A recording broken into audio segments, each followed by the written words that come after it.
আসসালামু আলাইকুম ভিউয়ার্স। বাজারের কেনা শুকনো চালের গুঁড়া দিয়ে নরম তুলতুলে ফুলকো ফুলকো অসংখ্য ছিদ্রযুক্ত জালিদার পারফেক্ট চিতই পিঠা রেসিপি তোমাদের সঙ্গে শেয়ার করব। তো রেসিপিটা কোনো রকমে স্কিপ না করে প্রথম থেকে শেষ পর্যন্ত দেখতে থাকো, আশা করছি তোমাদের ভালো লাগবে। পিঠা তৈরি করার জন্য প্রথমে মিক্সিং বোলের মধ্যে নিয়ে নিচ্ছি মেজারমেন্ট কাপ মেপে 2 কাপ পরিমাণ শুকনো চালের গুঁড়ো। তো অবশ্যই যে কোনো বাটি অথবা কাপ সেট করে নেবে চালের গুঁড়োটা মেপে নেবার জন্য, তাহলে দেখবে ব্যাটারটা তৈরি করতে সুবিধা হবে। এবারে চালের গুঁড়োর মধ্যে দিয়ে দিলাম স্বাদ মতো নুন আর 1 চা চামচ পরিমাণ চিনি। চিনি ব্যবহার করলে পিঠাগুলো প্যান থেকে খুব সহজেই উঠে আসবে আর নরম তুলতুলে হবে, আর টেস্টটাও ভালো আসবে। এবার এই সমস্ত কিছু শুকনো উপকরণ খুব ভালোভাবে নেড়েচেড়ে মিশিয়ে নিচ্ছি। এবার এখানে দিয়ে দেব ওই কাপ মেপে 2 কাপ পরিমাণ গরম পানি। এখানে পানিটা এমন নিতে হবে, উষ্ণ গরমও হবে না আবার একদম ফুটন্ত গরমও হবে না, মোটামুটি একটা গরম পানি নিতে হবে। এতে করে পিঠাগুলো অনেক বেশি নরম তুলতুলে হবে। উষ্ণ গরম পানি ব্যবহার করলে পিঠাগুলো প্রথমে গরম অবস্থায় নরম থাকলেও এটা ঠান্ডা হয়ে যাবার পর দেখবে শক্ত হয়ে যাবে। আর একদম ফুটন্ত গরম পানি ব্যবহার করলে দেখবে চালের গুঁড়াটা সেদ্ধ হয়ে যাবে আর পিঠাগুলো এত বেশি নরম তুলতুলে হবে প্যান থেকে ওঠানোই যাবে না আর খেতেও ভালো লাগবে না। এমন গরম পানি নিতে হবে আঙুল চোবাতে পারবে, তবে কয়েক সেকেন্ড রাখার পর দেখবে সহ্য করতে পারবে না।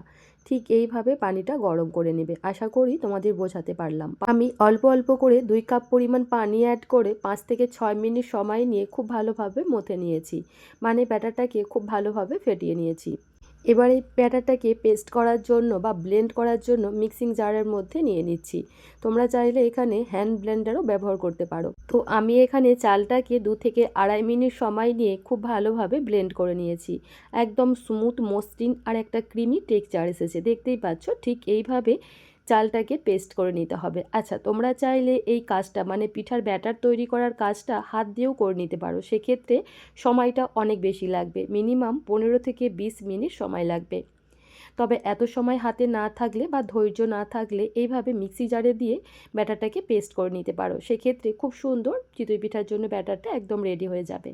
আমি এখানে আরও হাফ কাপের মতো পানি নিয়ে অল্প অল্প করে দিয়ে ব্যাটারটা খুব ভালোভাবে ফেটিয়ে নিচ্ছি। আর দেখো, এখানে হাফ কাপের যে পানি নিয়েছিলাম সেখান থেকে 2 চা চামচের মতো পানি আমার অবশিষ্ট থেকে গেছে।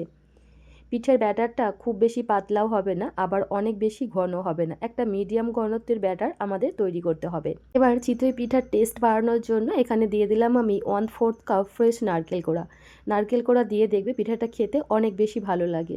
আবারও খুব ভালোভাবে মিশিয়ে নেব। এবার এই ব্যাটারটাকে 5 থেকে 7 মিনিটের জন্য রেস্টে রেখে দিচ্ছি। ঠিক 5 মিনিট পর ফিরে আসলাম। সবশেষে পিঠার ব্যাটারের মধ্যে দিয়ে দেব হাফ চা চামচ বেকিং পাউডার। আর আমরা যেহেতু এখানে ইনস্ট্যান্ট চিতই পিঠা তৈরি করছি, পিঠার এই ব্যাটারটা কোনো রকম রেস্টে রাখিনি, তাই নরম তুলতুলে আর ফুলকো ফুলকো চিতই পিঠা তৈরি করার জন্য এখানে আমি হাফ চা চামচের মতো বেকিং পাউডার ব্যবহার করছি। আর এই বেকিং পাউডার অবশ্যই পিঠা তৈরি করার আগ মুহূর্তে ব্যবহার করবে। খুব ভালোভাবে নেড়েচেড়ে মিশিয়ে নিয়েছি। আর আজকের এই পিঠাটা আমি রান্না করার কড়াই তৈরি করব। তার জন্য এদিকে চুলায় একটা কড়া মিডিয়াম ফ্লেমে খুব ভালোভাবে গরম করে নিয়েছি।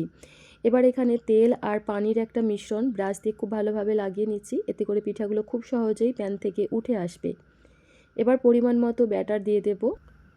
এবারে পিঠাটাকে আমি ঢাকা চাপা দিয়ে 2 মিনিটের মতো হতে দেব। এই সময় চুলোর ফ্লেম লো টু মিডিয়ামে থাকবে। ঠিক 2 মিনিট পর আমি ঢাকনাটা উঠিয়ে নিচ্ছি। আর এই সময়ের মধ্যেই আমার পিঠাটা একদম রেডি হয়ে গেছে। তো দেখতেই পাচ্ছ বন্ধুরা পিঠাটা কতটা সুন্দর তৈরি হয়েছে। আচ্ছা, আরও একটা পিঠা তোমাদের আমি বানিয়ে দেখাচ্ছি। প্রথম থেকে শেষ পর্যন্ত আবারও বলছি, চুলোর ফ্লেমটা লো টু মিডিয়ামে রাখবে, তাহলে দেখবে পিঠাগুলো খুব সুন্দর নরম তুলতুলে আর ফুলকো ফুলকো তৈরি হবে। তো এই পিঠাটাও ঠিক 2 মিনিট পর আমি প্যান থেকে উঠিয়ে নিচ্ছি। তো দেখতেই পাচ্ছ বন্ধুরা, এই পিঠাটাও একদম পারফেক্ট হয়েছে, খুব সুন্দরভাবে ফুলেছে আর পেছন দিকেও দেখো কোনোভাবেই পুড়ে যায়নি, সুন্দর একটা কালার এসেছে। তো একইভাবে সমস্ত পিঠাগুলোই এখানে আমি বানিয়ে নিয়েছি।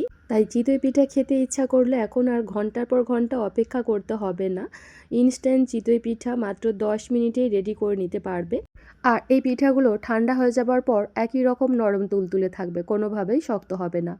ভেতরটা দেখতেই পাচ্ছ কতটা বেশি সফট, স্পঞ্জি আর জালিদার হয়েছে। এই পিঠাগুলো তোমরা তোমাদের পছন্দ মতো যে কোনো ভর্তা অথবা মাংসের ঝোল অথবা খেজুর গুড়ের সঙ্গে পরিবেশন করতে পারো, খেতে দারুণ লাগে। তো আজকের আমার এই শুকনো চালের ইনস্ট্যান্ট চিতই পিঠা রেসিপি তোমাদের কেমন লাগলো অবশ্যই কমেন্ট করে জানিও।